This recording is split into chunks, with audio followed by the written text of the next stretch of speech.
will be answered by the Lynch project team, and that's the next few items. The restrictions, traffic restrictions, will be by the town and the project team also. Again, stop signs will be by the town, and Brentworth one way, that's going to be by the town, and input from the municipal. Noise site, that's the Lynch project team. Lighting is the project team also. Exterior lighting, that's going to be by the project team. Paving, that's the town, municipal. Granite curbs, that's town. Parking would be by the town. Parking for large events, that's going to be generally municipal. And the idling prohibited will be by the town. So the project team has already started to address all their issues, probably finished up with them.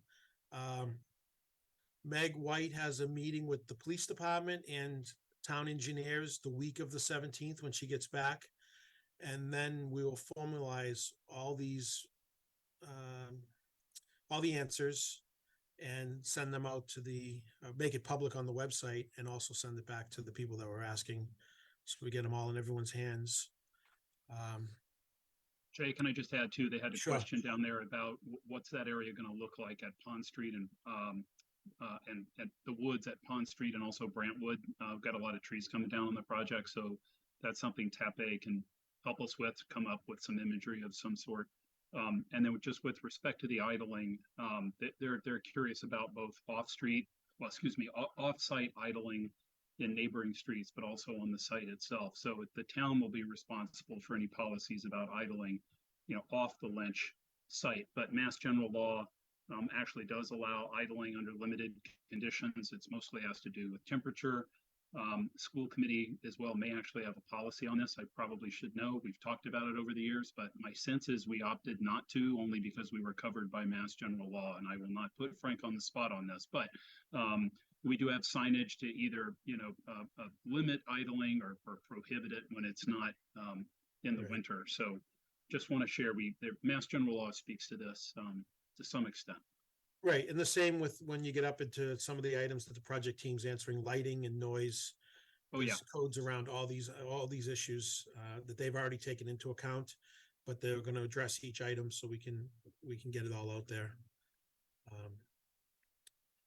Okay, so we're going to next go to public comment.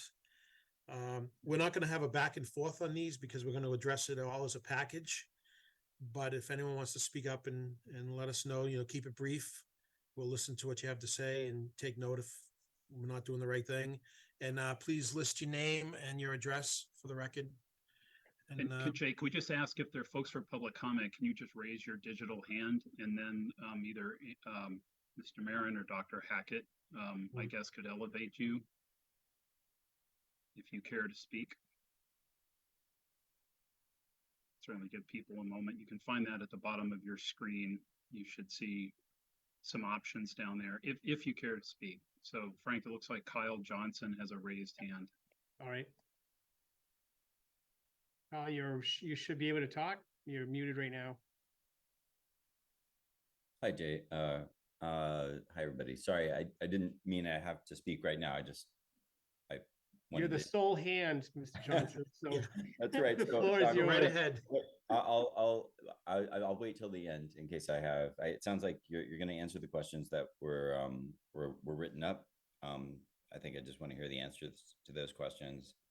And so we're actually not doing that tonight. We were just sharing with the committee what the questions were, and we've kind of divvied up responsibility because some of those questions come to us and some come to the town. Oh, no. Okay.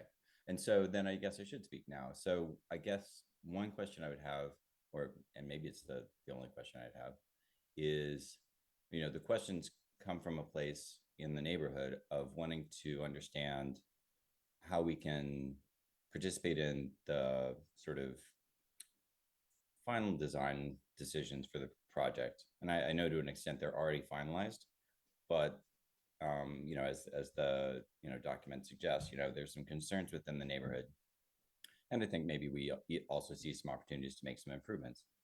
and understanding what our best avenues are for participating, I think is something that, you know, we've come to you because this was recommended that we come to this group, and I think this is a, you know, exactly what we should do. But right, yeah, I mean, if say, for example, if I so much as thought, hey, you know, there's one tree we should save, like what do I do to make that happen, or to try to make that happen, or any of us in this neighborhood? Right. Well, this is the group to come to, that's for sure. Okay. Yep, and we're talking about getting probably a public meeting once we get further along with the scope of the project. But Chris, you said that they're probably going to come up with a landscape drawing that we'll be able to share. Yeah, you know, Meg Meg White is she's our senior staff that supports us. She's from engineering and planning, and she's actually not here with us tonight. She's on vacation, I believe. But Meg, I think, has been really good about communicating these abutter questions to us, which we're appreciative of. And I think Meg will continue to be, you know, a conduit. So in some instances, it looks like abutters are just really looking for some information. So we need to figure out if what we have is sufficient, or is there some additional, you know, imagery or deliverables that we need to come up with the architect. And then and I think Meg did relay as well, I think some folks had some suggestions about site circulation that might be tweaked, and that doesn't mean changing necessarily curbs or anything, but might just be as simple as striping in the parking lot. So this committee doesn't know a whole lot about that yet, because these conversations have been kind of happening back of house. So we just need to wait for Meg to come back. But I think as Jay said, she's going to have a meeting with municipal folks the week of the 17th, and continues to be in touch with our architect about what information they can pull together as well. So I appreciate that the questions have come forward. I think they're good questions. Okay, and then since I can you hear me still? Or am I Yes. muted? Yep. Right. So then, with respect to these questions that we've just looked through, I apologize. Because I thought that they would be talked about this evening. I wasn't paying attention. I think instead what you were saying is you were telling us when they will be talked about and by which groups, or are we expecting some sort of, you know, written response from Meg or from other people? It will be a written response. Each group is going that we discussed will be answering, and we'll compile it all together and send out a written response. Okay. I appreciate that. That's awesome. Okay. All right. And it sounds like maybe within a couple of weeks or something of that, like that. I think we'll wait for Meg's meeting with the police and the engineers to finalize, so we can send it out once with a complete document and get it out. Gotcha. And when does she meet with the engineers and police? She said when she gets back the week of the 17th. 17th. Okay. Yeah.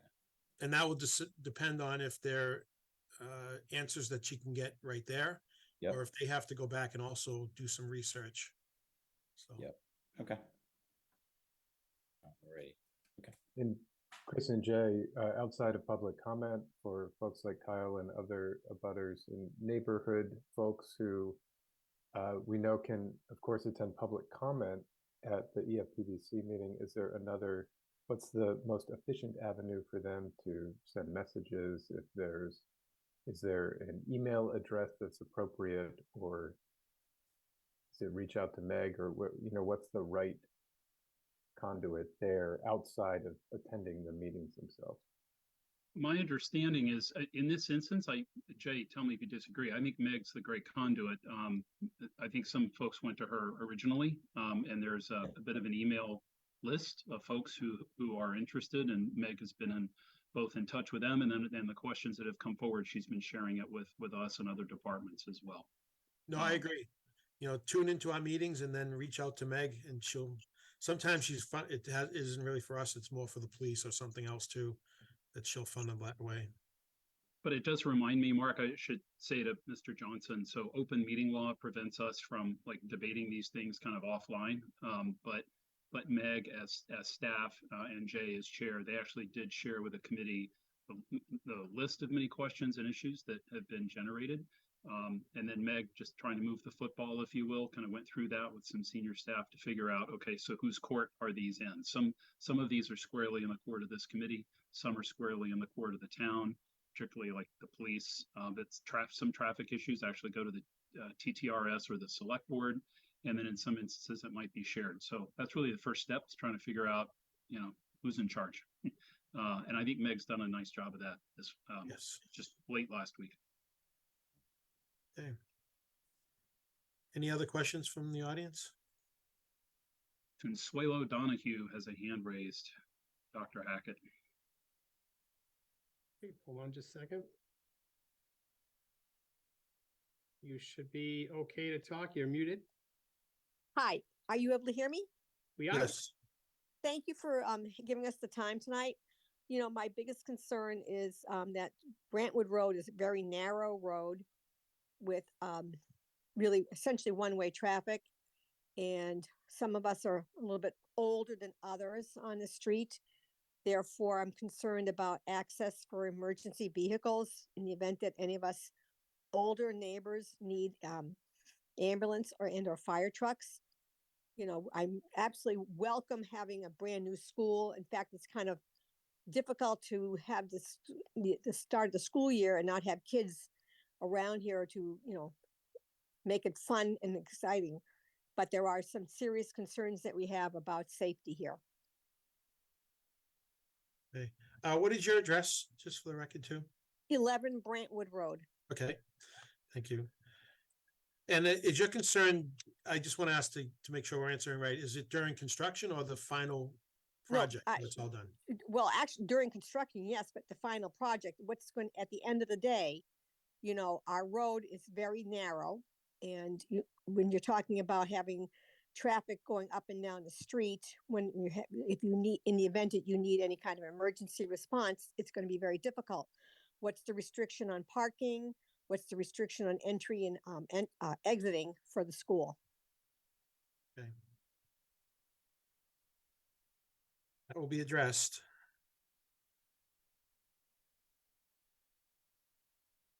Thank you. I appreciate that. Okay. Certainly. No other hands raised, Jay, so I would just move to close public comment. Okay, so doing, and we'll move on to meeting minutes, which we have none done. Unmute. Yeah, no, we have, God, it's August 7th, I think it was. Hang on. Let me look. I sent them out a Yeah, the while. 7th. Yeah, it's August 7th. Okay, August 7th, yeah. You've all had them for quite a while.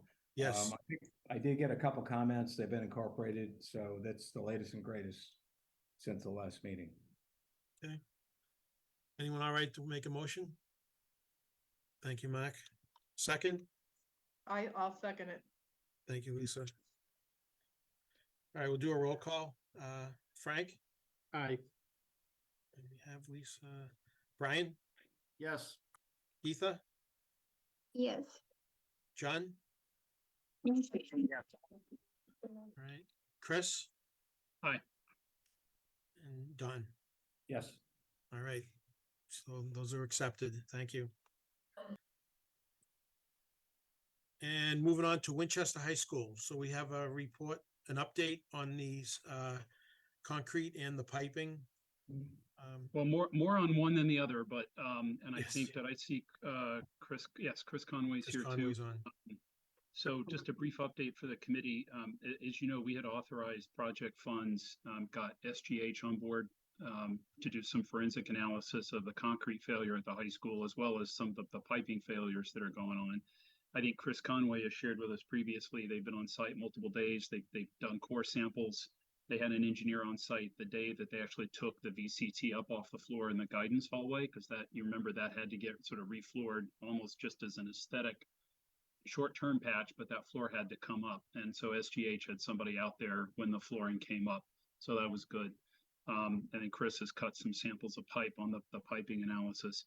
I'm just gonna make a quick little elevator speech, and then I gotta jump on the road, and I'll transition on my phone because I have to get to the hockey rink. But we want to give you an update tonight because if the committee is interested in moving forward with funding design and engineering documents for, remediation and repair.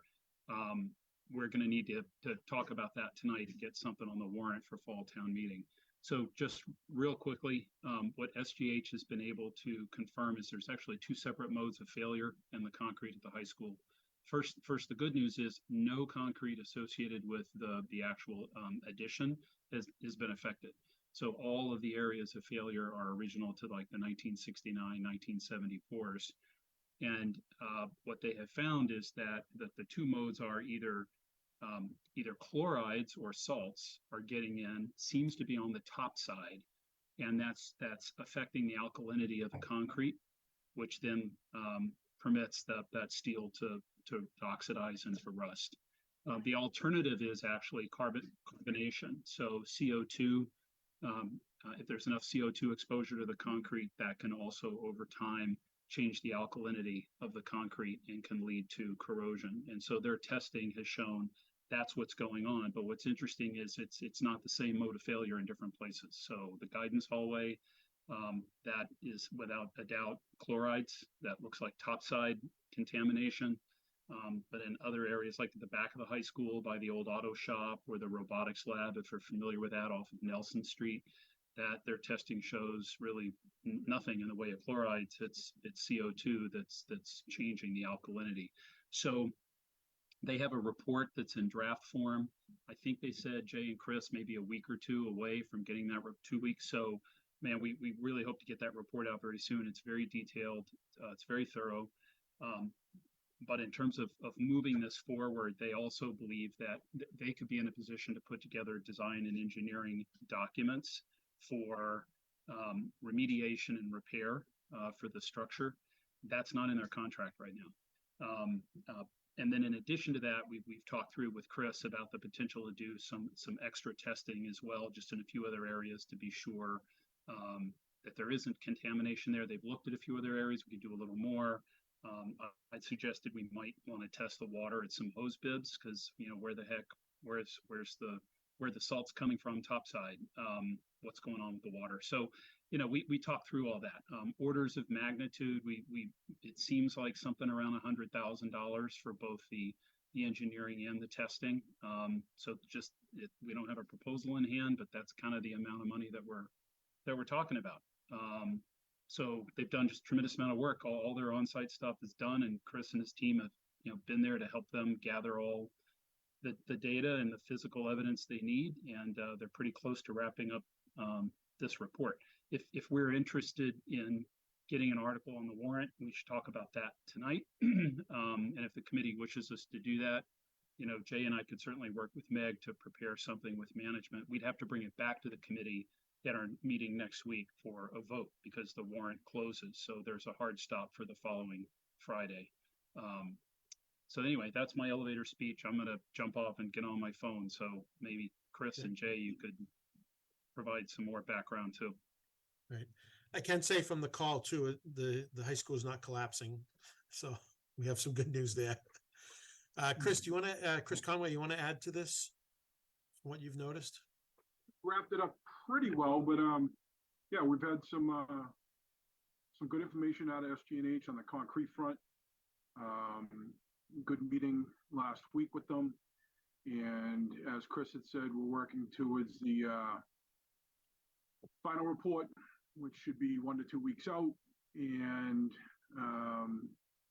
then the next phase will be, them doing construction engineering documents to make recommendations and as to how far this, the town chooses to take this. On the water side, we've also been working with them.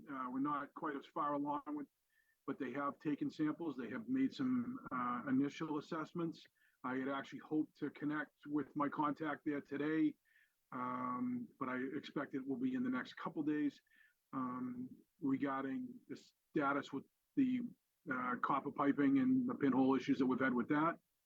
And hopefully, once we get the initial formal information out of them, I would think probably by the next meeting, we should have that first round of information also. think that's it. And as Jay had said, the key piece of information coming out of the meeting with them last week was that we don't have any initial structural concerns. That it's right now it's sort of a nuisance and potentially, I guess, potentially significant cost as we go into this, but it's not a structural thing. It could lead to that many years down the road, but right now it's working through that assessment. Thank you. Anyone have any questions for Chris? Geetha?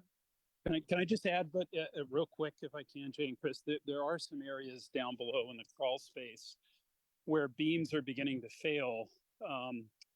That Chris has noted to SGH, they're right above, I think, some other MEP infrastructure, maybe Unistrut or something.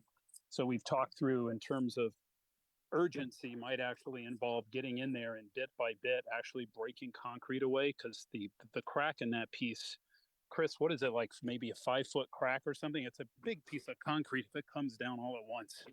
Yeah, that seems about right. About a 5-foot by 6-inch by 10-inch or so piece of pie. Okay. Geetha? Yeah, I just have a question, Jay and Chris. I guess Don, you can pitch in here too. I guess we had some concrete issues and piping issues, right?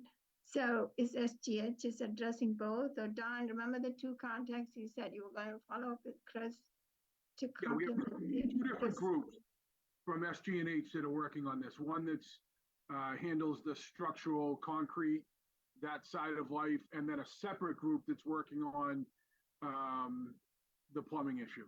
They're two different groups in the same company. Okay.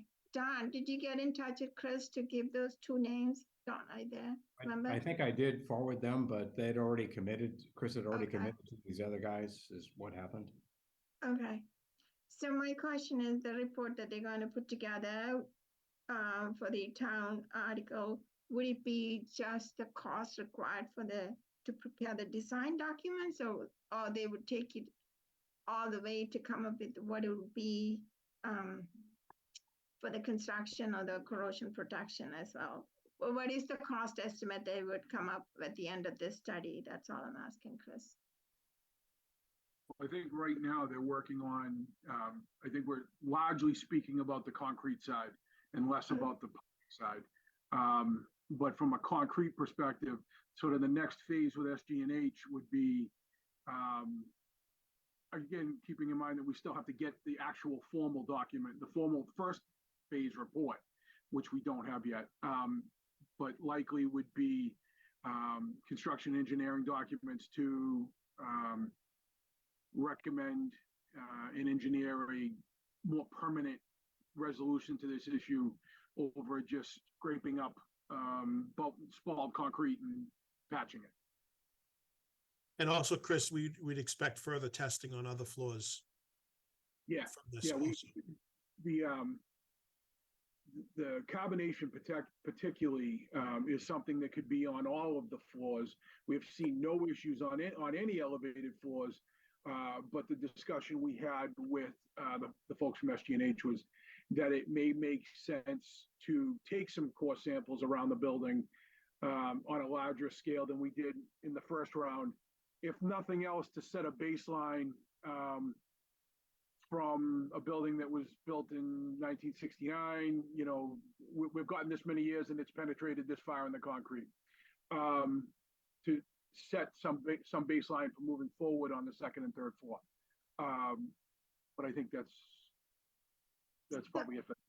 So if I may rephrase the question, I get it, time is of essence. So for the fall town meeting, what are we looking into, just from the SGH to come up with the design cost that would be required, or they're even taking it all the way for the mitigation that is to be implemented? So if we miss the fall town meeting for the mitigation cost, then when would that be? If that time is of essence, that's my question. So can I take a crack at that, Jay? Yes.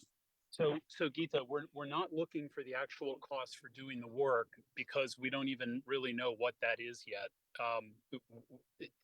but it is important. But what's clear is we don't have that money in the project budget, and it will have to be some sort of separate authorization from town meeting. The feeling is better to get this on the radar of town meeting earlier rather than later. It may be that SGH comes up with a couple of different options to address these issues, but we don't know that yet. That would come through their actual, design and engineering phase. So all we're seeking is funding for them to actually put together a design and engineering package for that remediation and repair. But there's another element of the work that and forgive me, Chris Conway, if you already mentioned this when I was transitioning into the car, but Chris had an excellent request of them, I thought, which is to try to define somehow for us and for the town the longevity of these repairs. So given the salts that have been discovered in the carbonation, if we were to go into the high school and do X, Y, and Z, that buys us how much time? Is there a confidence we're going to get another 30 years out of that structure, or is it only 10, or is it 40? I do think that's really important. The other issue I would just say, Geeta, is thinking back to that guidance hallway, for example, where the tile has already now been removed and that temporary repair has happened. That's all from chloride contamination. Immediately adjacent to that space is guidance, but that's carpeted. And they have acknowledged it's much harder to find these areas of delamination where it's carpeted just because of their sounding technique. So a little more investigation is going to be important, because it may be that the longest term repair, a repair of the highest value, might include shutting down that part of the high school, taking down demising walls, between the hallway and the guidance department. Because if you've got flooring failure, of course, it runs underneath the demising wall. So we just need to do a little more testing and have that conversation with SGH so that we can better understand what the recommendation would be for town meeting and for funding moving forward to actually fix it. Is that fair, Jay and Chris? Yes. Thank you. Mark, do you still have a question? No, I don't. Because I was going to ask Chris about, how much he thought the long-term financial pain might be, but I don't want to put him on the spot hypothesizing in advance of an actual report and some more input from the engineers. So, good. Okay. Anyone else on the high school issues? All right, we'll move on to Lynch. Well, can we have, Jay, is there any interest in, if there's an interest in us putting together an article, it'd be helpful if somebody could make a motion and then we can bring something back next week. I would be happy to make the motion to go into the fall town meeting. I'll second it. It's done. Okay. We'll do a roll call. Frank? Aye. Lisa? Yes. Brian? Yes. Okay, Keith, John? Yes. Colleen? Yes. Chris? Yes. Mark? Aye. Okay. Thank you. So then what we'll do next time, Jay, we will have to work pretty quickly with Meg and with town council. Too Good's our assistant town manager. That we'll need to take the next few days to also have town council take a look at it so that we have something we can vote on Monday that's basically good to go for the printer. Great. Thank Can you. I ask Chris, did anything that Chris Conway maybe wants to offer on the actual piping investigation? Because that was really not, we didn't talk to SGH about that last week, but that's a separate exercise they're working on. I don't know how much detail we had since the last time Chris joined us. I did mention it. Yeah. I had hoped to connect with them today, and we were not able to link up. I expect that we will connect in the next couple days, and I should have something for the committee at the next meeting. That's great. Thank you. Sorry if I missed that jumping from one to the other, but I appreciate it. Thanks, Chris. Okay. So we'll move on to Lynch, and we have the budget update and scope from Hill. Okay. Andy? Yep. So I'll start off with the milestone schedule, just to update this committee where we are and the next steps. So back in August, we completed the 90% cost estimate. We had meeting with the cost estimate team, reconcile the cost estimate, and we're on budget, so there's no value engineering needed. And we submitted the 90% back at the end of August, which is August 30th, to the MSBA. We're still waiting for them to review and get us comments back before we go out to bid. So right now we're targeting getting the 100% to the MSBA the first week of October, which is October 6th. And the next phase will be the bidding phase. And this will be a very interesting phase. There will be question that we're going to get from the general contractor, subcontractor to Taipei and Hill. So they will be, working very hard in October and November for the 6 week that we have scheduled for the bidding. So for the bidding phase, we will start off. Actually, we're going to be doing bidding online through BidDoc Online, and we'll start the Central Register, the Combine newspaper advertisement on October 4th. So that will be posted on the Central Register on the 11th. And this is when they will get the document and start the bidding is on the 11th. And right now we schedule for October 16th to have a pre-bid conference with the general contractor, subcontractor, for to walk the existing Lynch site, just to see the existing building, the site, take any question, during the bidding. So that is scheduled for the 16th. The file submit, those will be due on November 3rd. And then we have the general bid that will be due on November the 17th. And then we'll start the awarding the contract around the 20th, Thanksgiving week. So and another update is the Parkhurst, the modular renovation. So Triumph completed substantially completed the modular at the end of August. There's still some very minor work there that they're gonna finish up. I think Jay is gonna update that on the next couple of slides. So Parkhurst, the renovation itself is completed at the end of July. We completed all the moving into the Parkhurst to the McCall, and also from Lynch into the modular. That's all 3 phases of that are completed. So next we have when construction schedule. So we're anticipating to start around Thanksgiving week, and then the contractor will be mobilizing around the 22nd of November, and then we're going to be starting that demolition of the existing building. That's including abatement of the existing building. So that's typically we're anticipating from December through the end of March. Actually, this is 2024. Sorry about that. And we're targeting to finish the school June 27, 2025. So that's where we are with the current schedule. Budget wise, here's an updated dashboard. So I've already talked about what we accomplished in August. Again, we're going to be targeting to submit the 100% and go out to bid the early October.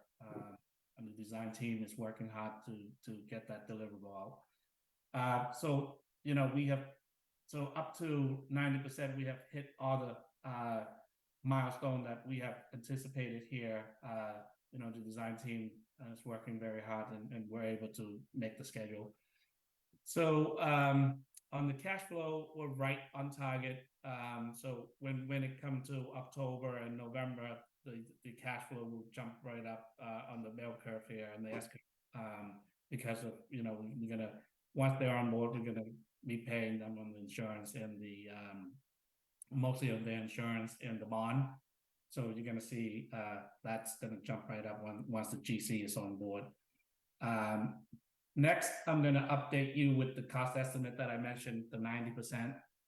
So just an overview, schematic design. Again, our budget here is $67,674,863 during schematic design. So we incorporate that into the MSBA 3011 budget, and this has been our budget that for construction budget that we've been carrying, we've been tracking.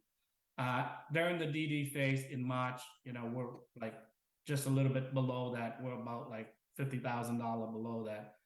And then in 60%, which is in about 3 months ago in June, for the 60% CD, we're also right on target. We're about $67.6 million. That is about $30,000 under budget. And then right now, the reconciliation that we did on August the 23rd, we're about $67,640,363. This is about $35,000 under budget. As you can see, the difference here is mostly because we're in the 90%.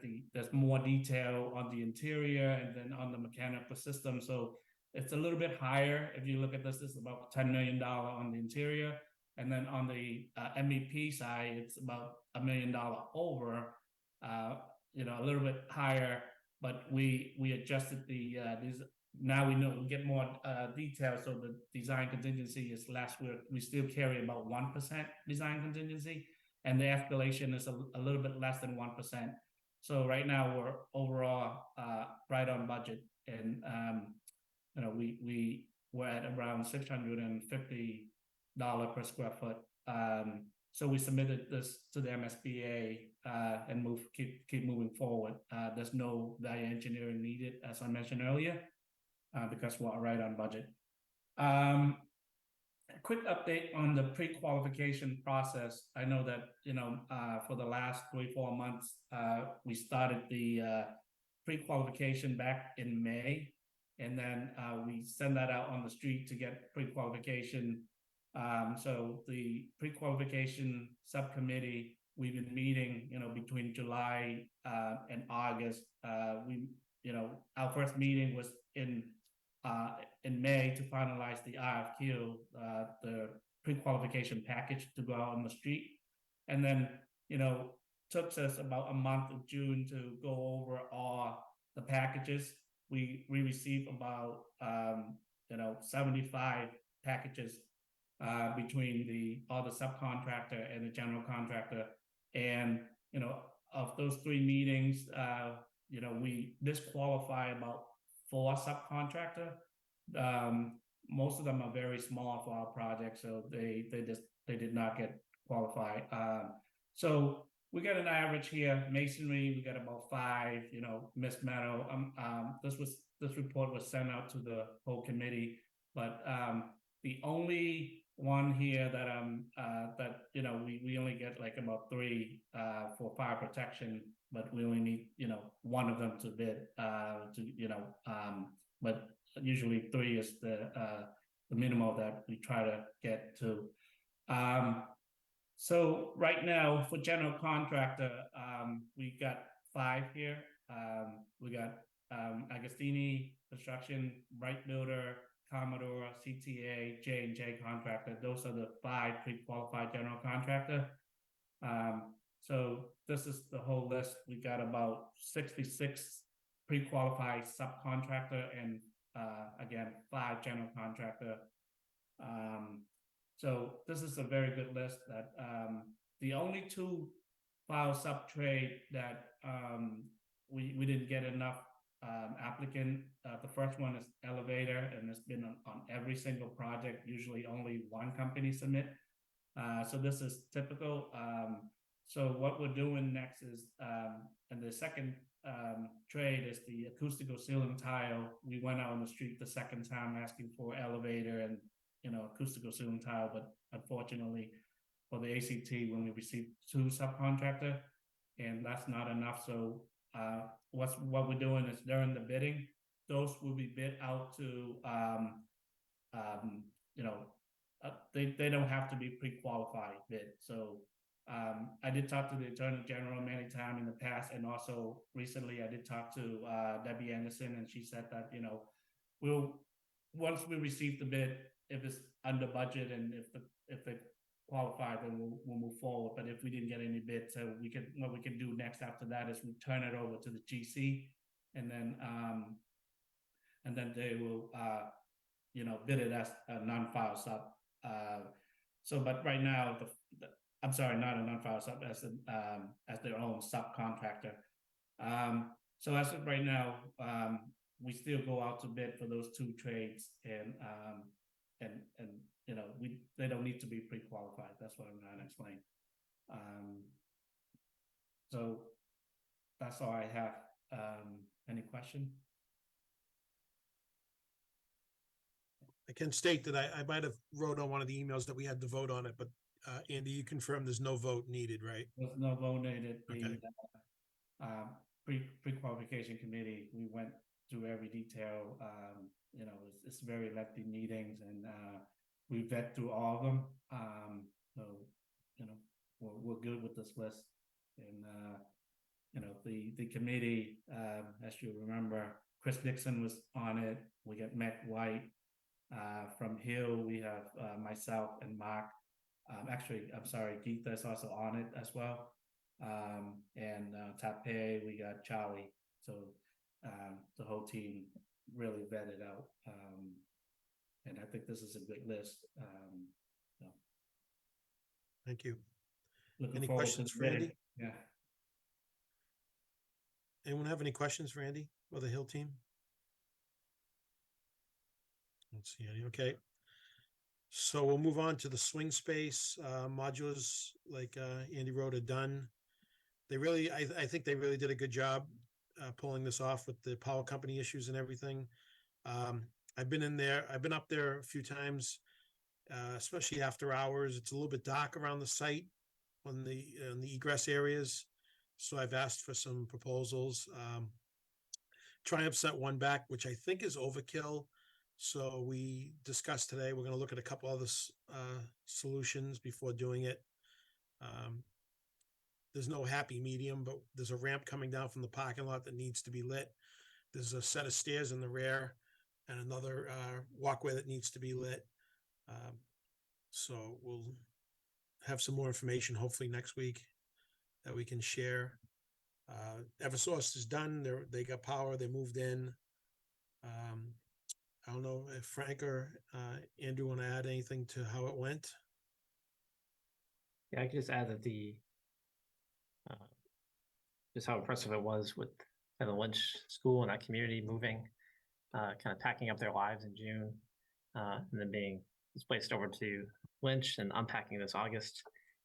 We had some delays with the modulars and getting them in there, but we got in there about 2 weeks before, and they just did an incredible job. It was a lot to move, a lot to downsize and go through, but they really kind of rallied together, and it was great to see. I think we moved almost 400 desks and chairs and cafeteria tables, serving line, probably about 400 Chromebooks and new phones. So it was quite the effort, but it was impressive to see, and it turned out pretty well. Yeah, you have to hand it to the teachers and the staff too.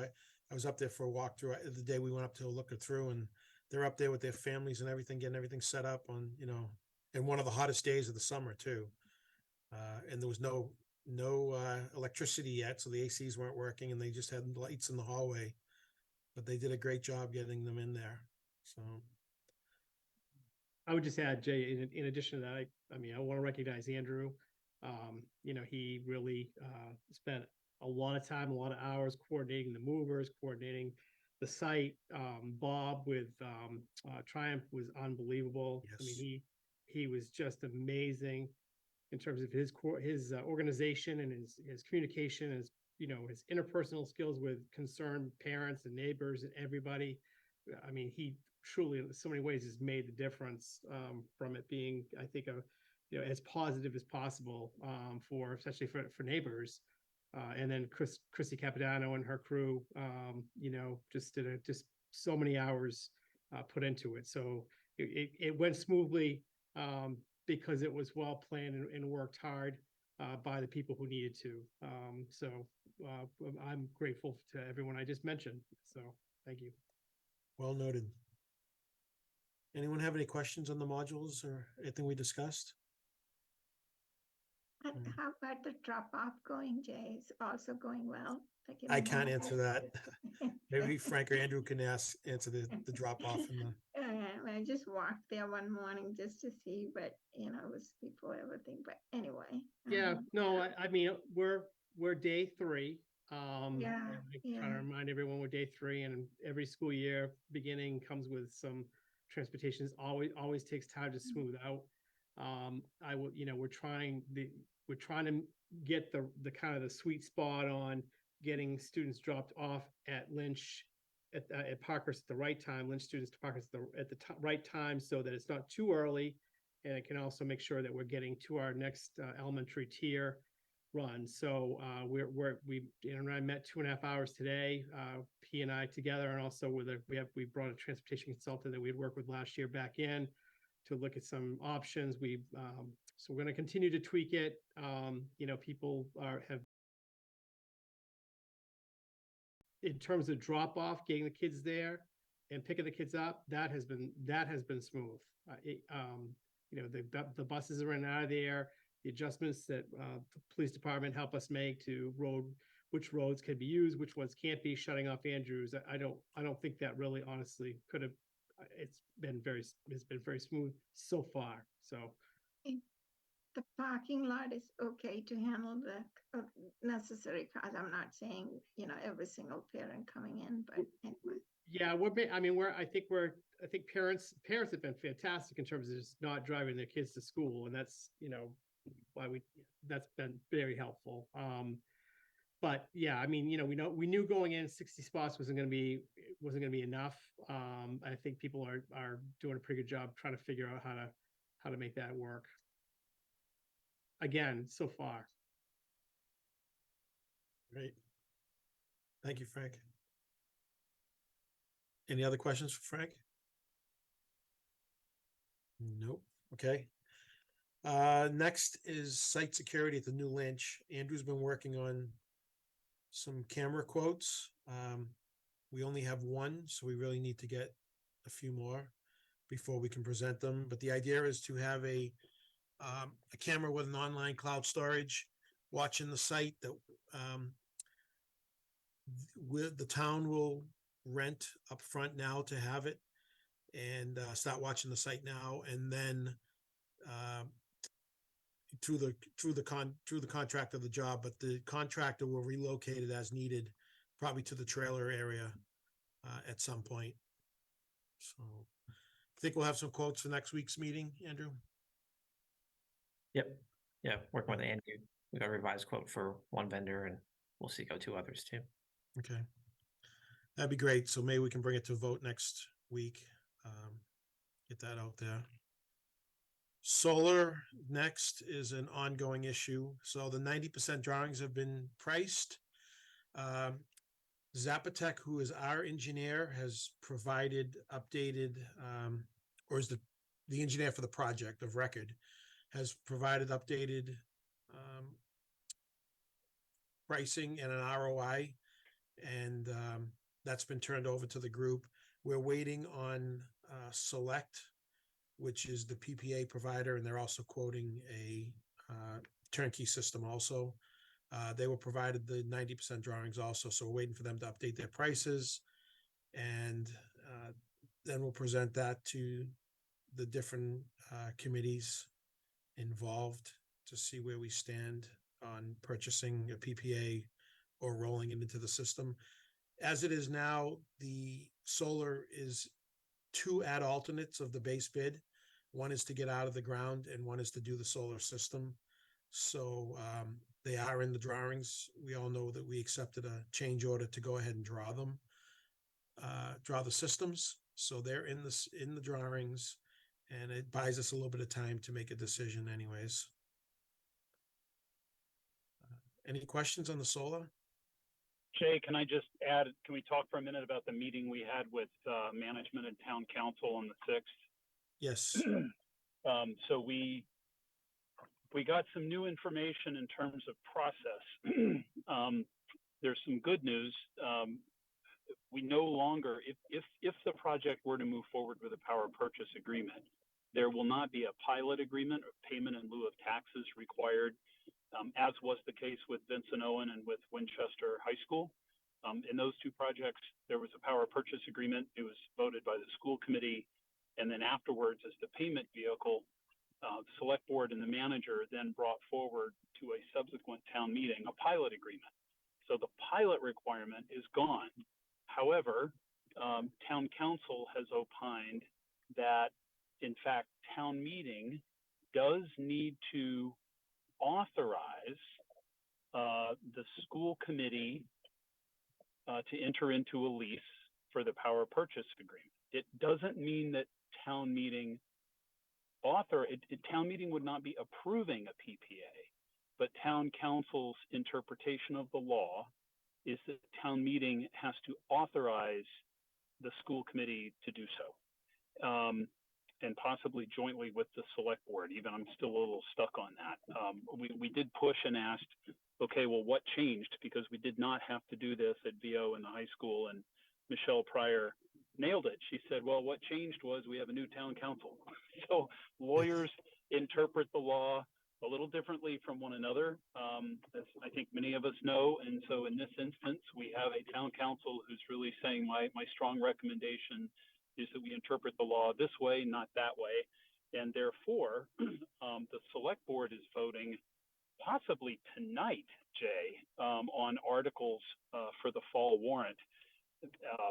There was discussion with management about the select board putting forward an article that would authorize a power purchase agreement, with the understanding that if, in fact, we head in the direction of direct ownership, that will need to be determined, by fall town meeting, and then the article could just be indefinitely postponed, which means we just don't act on it. So I think that is the plan. I think they, as soon as maybe even this evening, I think the select board may be voting on that. And the chair of the school committee was with us, Tom Hopcroft, on that call too, and had a conversation with Tom about whether the school committee would want to jointly sponsor. It seems like we should, and we are having a meeting. We meet tomorrow, actually. So I'm not sure when all this is going to come up. That was kind of a late breaking new interpretation of the law. So we have to, react to it. Recording stopped. And also to add to that, Chris, I mean, all these numbers we're doing, until we open these bids, we really don't know the true price of purchasing this system. So yeah, all these calculations will probably have to be redone at some point, unless it's clear that we don't want to own it, and then the power purchase takes effect.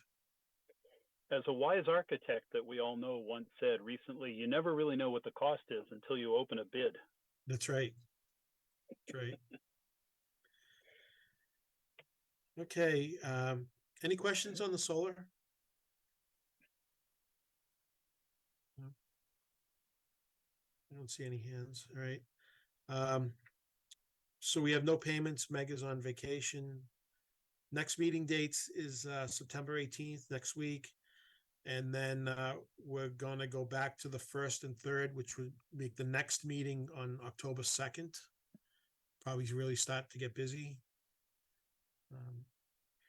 Any questions on meeting dates? We just asked the committee, Jay, if there's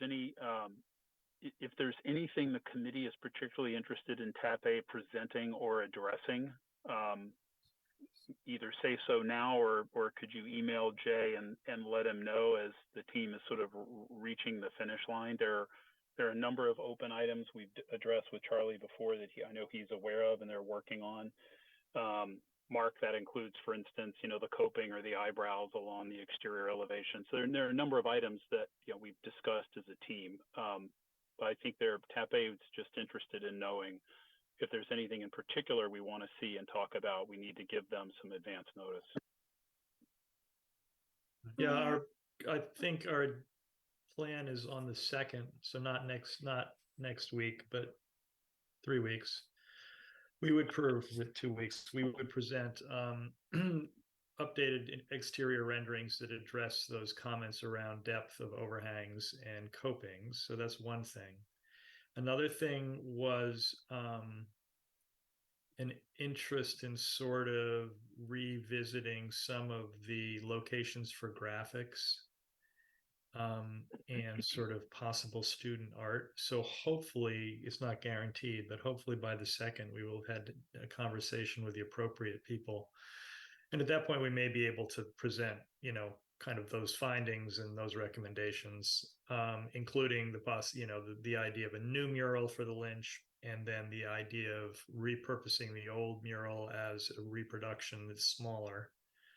And then the third thing sounds like, based on Chris this evening's comment, that we should have some kind of imagery of the corner of Brantwood and Pond Street. So we'll work on that as well. That'd be great. So if there's anything else, we'd need fair warning to bring that stuff forward on the 2nd. Hey, this is Lisa. Can I ask a quick question? I don't know if this would be with this part or not. Jay, you sent me an email and I'm getting some calls from and I'm sorry about the dog barking. I apologize. Okay.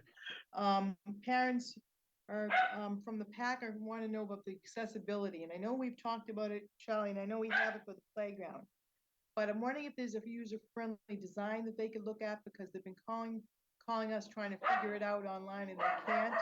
So if we could get something like that together, that'd be great, because I know they want to talk to the DAC about the accessibility about that.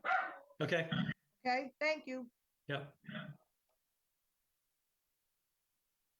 So Charlie, if you have that before the 2nd, you could share that also, so we can. Yeah, get that out one to I the might team. not even present. That one I may just try to distribute out to everybody so that the information is available.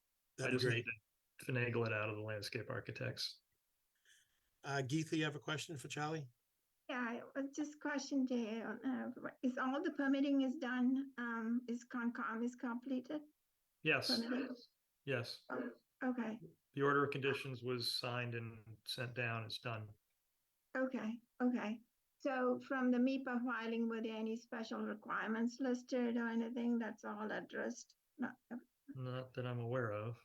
Okay. Okay. I didn't see the certificate. I mean, the only kind of special requirement was an extended, and that wasn't MIPA, that was Concom. Concom asked for on-site temporary irrigation for a period of time for the new plantings. So I believe that's now in the plans, but it's not permanent irrigation, it's temporary, just to get the plants going, the wetland plants, the plants over in the riverfront. Other than that, I think it was relatively straightforward. So the cost estimate that we have is assuming that the bridge work is also going to take place for the bridge work is in the estimate. Yeah. Yes. Okay. So how about the permitting for that? That's also completed? That was part of the order conditions. Okay. All right.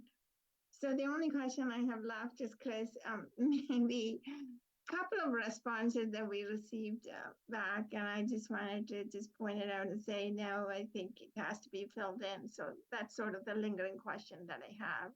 Some time back, if I may spit out, for example, we don't need to address now for geotech report, could the borings go without any elevations? The answer is no. It has to go with the elevations given by the designer, because it's going to take place site work, unsuitable removal and so forth. So that's sort of the lingering response in my mind that I have, Charlie. Some time back, 60%, we had some comments back, and one of the so I don't know the best way to just kind of so there's the geotech report is going to be attached to the specifications. So the geotech report came with a 60% with no boring elevation. So that's sort of the must requirement. The answer was like, no, the contractor will come to the site and estimate. The answer is no. The designer has to put what is the, because this is going to be unsuitable removal is going to be involved. So that kind of a lingering questions. That we have.